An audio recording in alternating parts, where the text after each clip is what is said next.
ఆ ఒకటే అడుక్కు. సో, రీసెంట్‌గా వచ్చిన 'అల్లరి నరేష్' మూవీ ఇది. సో, ఈరోజు వీడియోలో ఈ మూవీ స్టోరీ ఏంటి?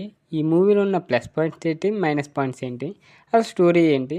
అనే విషయాలన్నీ తెలుసుకుందాం. సో, వీడియోని ఎవరైతే కొత్తవారు చూస్తున్నారో మూవీ అప్డేట్స్ కోసం మన ఛానల్ తప్పకుండా అయితే సబ్స్క్రైబ్ చేసుకోండి. కథ విషయానికెళ్ళిపోతే ఒక గవర్నమెంట్ ఎంప్లాయీ అయినటువంటి గణపతి అంటే మన అల్లరి నరేష్ ఎప్పటినుంచో తన జీవిత భాగస్వామి కోసం వెతుకుతూనే ఉంటాడు. కానీ తన జీవితంలో పెళ్ళి అనేది అందరి ద్రాక్షలనే ఉండిపోతుంది.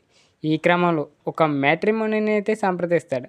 ఆ మ్యాట్రిమోనీ సిది అంటే ఫరియా అబ్దుల్లా ఆ అండర్లో అయితే ఉంటుంది. అయితే ఆమె పట్ల గణపతి ఫీలింగ్స్ పెంచుకుంటాడు. కానీ సిది వైపు నుంచి గణపతికి ఎలాంటి అనుకూల ఫీలింగ్స్ అయితే కనిపించవు.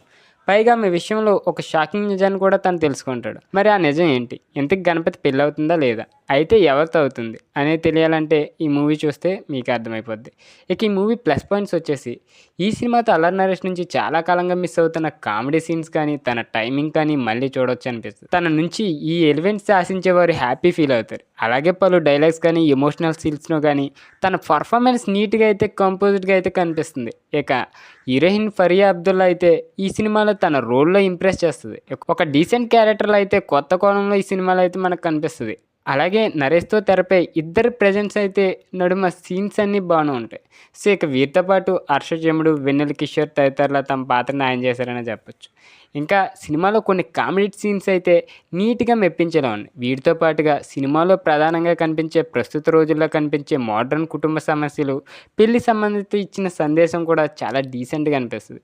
ఇక మైనస్ పాయింట్స్ వచ్చి ఈ చిత్రంతో అల్లరి నరేష్ నుంచి పూర్తి స్థాయి వినోదభరిత సినిమా చూద్దాం అనుకునే వారికి కొంతమేర డిసప్పాయింట్ అవ్వచ్చు. ఇది ఎలా అంటే సినిమాలో కొంతమేర తన నుంచి కామెడీ ఉంది కానీ సినిమాలో సందేహం దాన్ని డామినేట్ చేస్తుంది. దీనితో ఈ డోస్ ఎక్కువైపోతుంది. సో ఆ కొందరు పూర్తి స్థాయిలో ఎంజాయ్ చేయలేకపోవచ్చు. సో అలాగే సెకండ్ హాఫ్లో కథనం ఫస్ట్ హాఫ్తో పోలిస్తే కామెడీ యాంగిల్ మిస్ అయ్యి సీరియస్గానే నడుస్తుంది.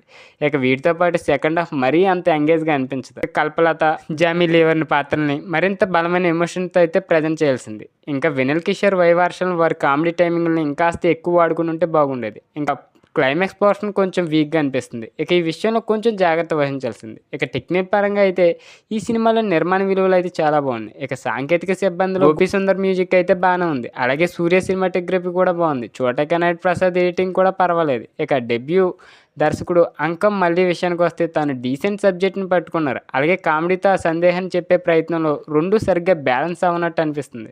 సో రెండు బ్యాలెన్స్గా ఉన్నట్టయితే కామెడీకి ఆ కామెడీ ఎమోషన్స్ రెండు సంతృప్తి పరిచేవి. కానీ కామెడీ నరేషన్, స్క్రీన్ ప్లేతో నడిచే కథను ఒక్కసారిగా సీరియస్ టోన్కి అయితే మారడంతో టోన్ తడబడుతుంది. ఇది ఒకటి కరెక్ట్గా చేసినట్టయితే అవుట్పుట్ మరింత బెటర్గా అనిపించి ఉండవచ్చు. ఇక ఫైనల్గా చెప్పేది ఏంటంటే ఇక మొత్తంగా చూసినట్టయితే ఈ ఆ ఒక్కటే అడక్కులో అల్లరి నరేష్ నుంచి కావాల్సిన ట్రీట్ చాలా కాలం తర్వాత దొరుకుతుంది.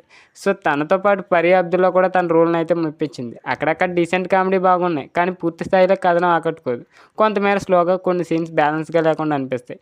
ఇక మెసేజ్ ఓరియంటెడ్ అయితే ఓకే. ఇక దర్శకుడు ఇంకాస్త మెరుగ్గా కథను నడిపించి ఉంటే బాగుండేది. వీటితో పాటు సినిమా కాస్త తక్కువ అంచనాలు పెట్టుకొని ట్రై చేయడం మంచిది. సో మీకు కూడా ఎంజాయ్ చేయొచ్చు మూవీని చూస్తే. ఈ మూవీని మీలో ఎంతమంది చూసారో కింద కామెంట్ రూపంలో తెలియజేయండి. వీడియో నచ్చితే తప్పకుండా లైక్ చేయండి. ఇలాంటి మూవీ అప్డేట్స్ కోసం మన ఛానల్ తప్పకుండా సబ్స్క్రైబ్ చేసుకోండి.